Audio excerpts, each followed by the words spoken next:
آپ نے کہا عورت اور مرد برابر ہوتے ہیں، لیکن جب عورت کی گواہی شریعت لاء میں آتی ہے تو وہ عادی ہوتی ہے، یہ کیوں ہے؟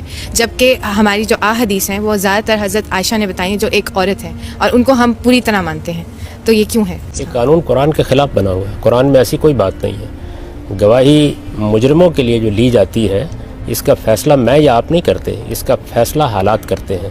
یہ جگہ ڈاکہ پڑا ہے، چوری ہوئی ہے، وہاں کون گواہ ہوگا؟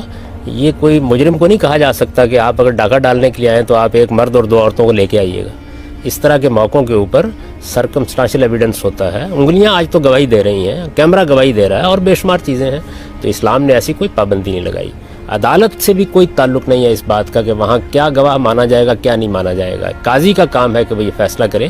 ہو سکتا ہے کسی معاملے میں بچے کی گواہی قبول کر لے، ہو سکتا ہے کسی معاملے میں 10 مردوں کی گواہی کو رد کر دے، اس پر کوئی پابندی نہیں ہے۔ وہ قرآن میں جو آیت ہے اس کا بالکل موقع و محل دوسرا ہے، اس میں لین دین کرنے والوں کو یہ کہا گیا ہے کہ